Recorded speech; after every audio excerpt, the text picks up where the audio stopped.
Kibitus, as-tu déjà été en cours de PS? Je me rappelle, c'était plutôt cool. J'avais pas l'impression d'être en cours. On faisait plein de sports. Mais à handball, les garçons ne me faisaient jamais la passe. Alors que moi, je préférais la danse et la gym. Mais Kibitus, je me pose une question. Quelle est la place du sport au sein des maths, de la physique ou même du français?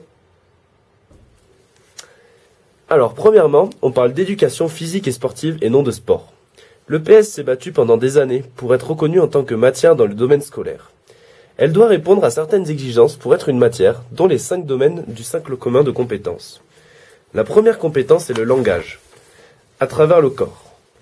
Le PS développe la motricité et apprend à s'exprimer en utilisant son corps. Ça permet également de mobiliser les ressources.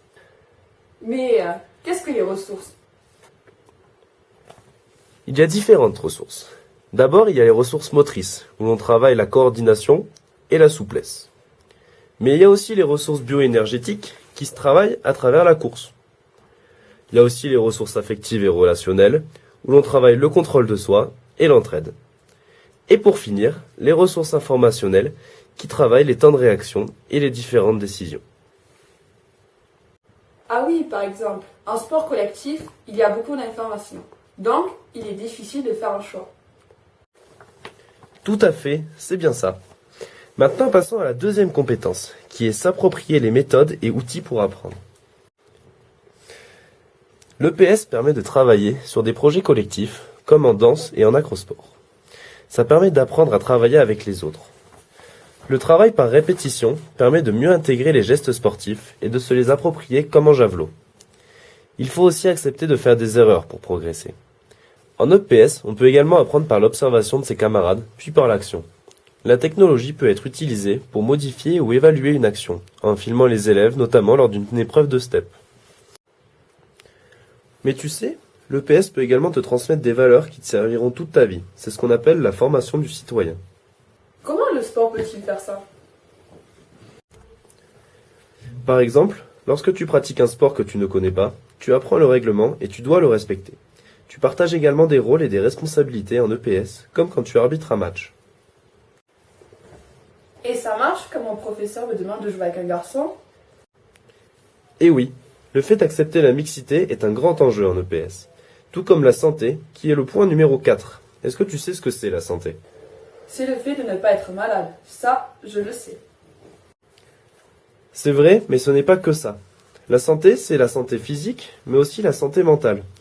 Le PS va t'aider à t'accepter comme tu es, mais aussi à entretenir tes muscles pour être fort comme moi. Par le PS, tu vas également pouvoir expérimenter ton engagement physique, et à force, tu vas réussir à l'adapter à tes ressources physiques. C'est vrai. Je n'y avais jamais réfléchi comme ça. Et est-ce que tu as déjà remarqué alors que l'EPS peut t'aider à exprimer des émotions? Ah oui, quand je gagne un sport co, par exemple. Par exemple. Mais aussi en danse où tu vas pouvoir exprimer des intentions et des émotions par ton corps. Mais avant cela, tu vas devoir comprendre les principes mécaniques et techniques du sport en question. C'est le point numéro 5, la culture. Donc, l'EPS, c'est vraiment une matière à part entière. Et oui, ce n'est pas juste du sport pour te défouler. Mais on a oublié de parler d'un point essentiel. Est-ce que tu savais que l'EPS te permet de t'initier à la gestion du risque et de la sécurité? Mais tout d'abord, est-ce que tu sais ce que c'est la sécurité? Pas vraiment. La sécurité, c'est la protection de l'intégrité physique et psychologique, c'est-à-dire la protection de ton corps, en prenant en compte la notion de prise de risque, c'est-à-dire la probabilité qu'un danger arrive. Ah oui, je comprends. Par exemple, optimiser sa posture pour améliorer la position du corps, ou l'échauffement pour ne pas se faire mal. Puis, la parole en gym pour plus de sécurité. Et enfin, l'assurage en escalade pour ne pas tomber, ainsi que la bonne gestion du matériel, comme le tapis, le bourrier ou les nœuds d'escalade. Kibitus, j'ai une autre question. Est-ce que les émotions peuvent empêcher d'apprendre un EPS? Elles sont différentes en fonction de chaque individu et de chaque situation.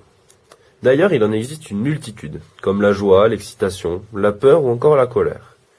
L'EPS te permet de comprendre, reconnaître et gérer les émotions par l'intermédiaire de tes camarades, de l'enseignant ou même de la mise en place du matériel. Tu comprends?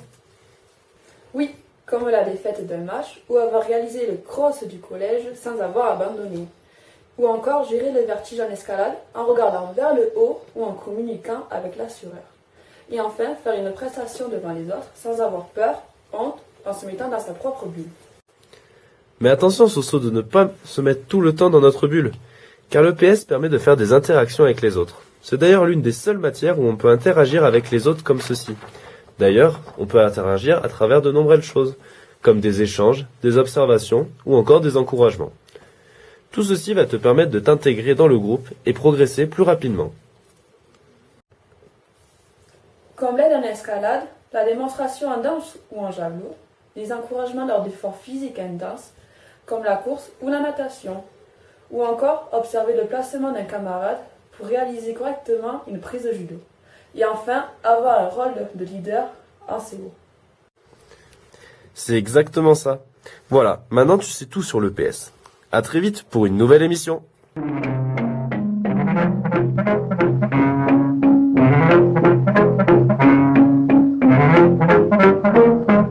Thank you.